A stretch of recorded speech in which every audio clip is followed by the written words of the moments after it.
दिल्ली का राजपथ अब इतिहास बन गया है और इसकी जगह ली है कर्तव्य पथ ने। साथ ही प्रधानमंत्री नरेंद्र मोदी ने इंडिया गेट पर नेताजी सुभाष चंद्र बोस की प्रतिमा का भी अनावरण किया।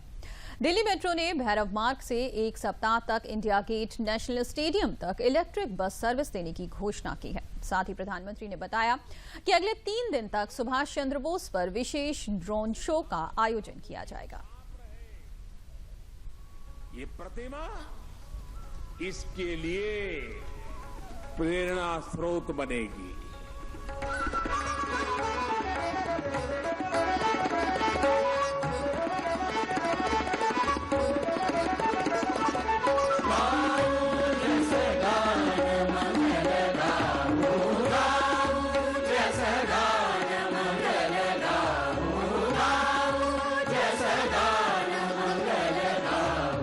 इंडिया गेट पर नेताजी सुभाष चंद्र बोस की प्रतिमा का अनावरण भी इसी कड़ी का हिस्सा है।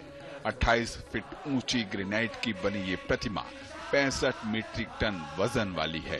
प्रधानमंत्री ने देश के अमृत काल के अवसर पर नेताजी की प्रतिमा के अनावरण को आत्मनिर्भर भारत, सशक्त भारत की आभा बताया।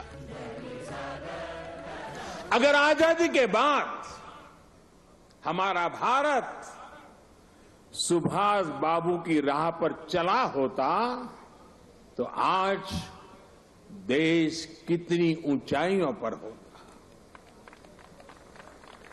लेकिन दुर्भाग्य से आजादी के बाद हमारे इस महान नायक को भुला दिया गया। उनके विचारों को, उनसे जुड़े प्रतीकों तक को नजरअंदाज कर दिया गया। नेताजी सुभाष चंद्र बोस की यह प्रतिमा उसी स्थान पर स्थापित की गई है जहां पहले किंग जॉर्ज की प्रतिमा थी। प्रधानमंत्री ने इस मौके पर सांस्कृतिक प्रस्तुतियों का स्कूली बच्चों के साथ अवलोकन किया। विस्टा अत्याधुनिक सुविधाओं के साथ ऐतिहासिकता को भी समेटे हुए है।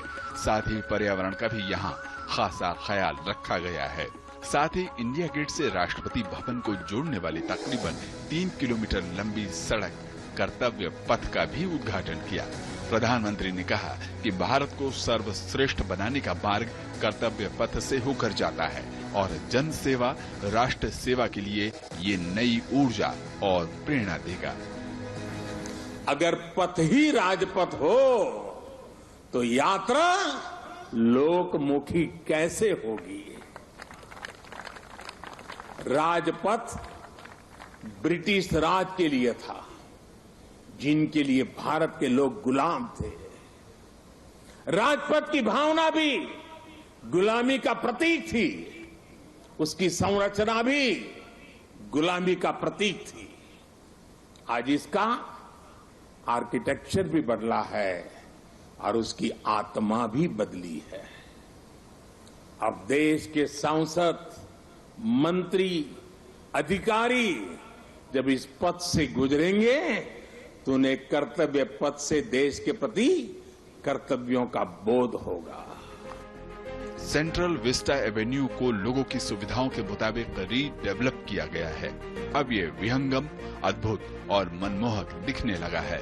यहाँ 106 सार्वजनिक शौचालय, पार्किंग की सुविधा, खाने पीने के स्टॉल की व्यवस्था की गई है।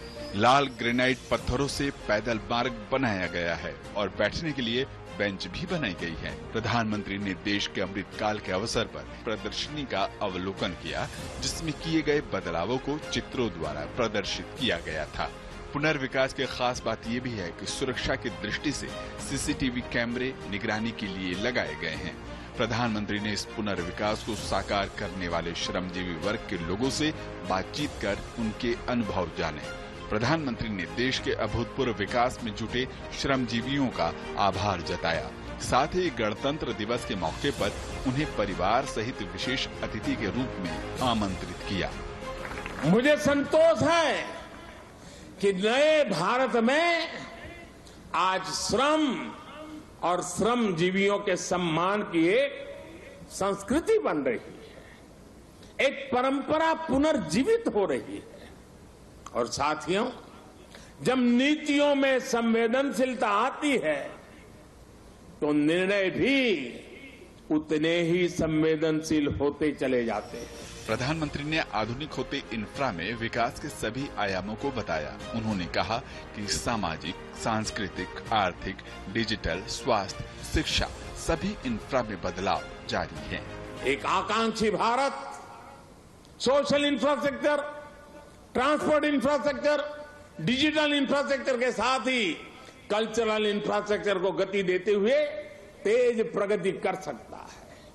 मुझे खुशी है कि आज कर्तव्य पथ के रूप में देश को कल्चरल इंफ्रास्ट्रक्चर का एक और बेहतरीन उदाहरण मिल रहा है। प्रधानमंत्री ने कर्तव्य पथ को एक सांस्कृतिक बदलाव करार दिया। उन्होंने बताया कि नई आभा, नई ऊर्जा में भविष्य का भारत समाहित है। वहीं प्रधानमंत्री ने कर्तव्य पथ को नागरिकों में कर्तव्य की भावना का प्रवाह करने के लिए प्रेरणादायक बताया।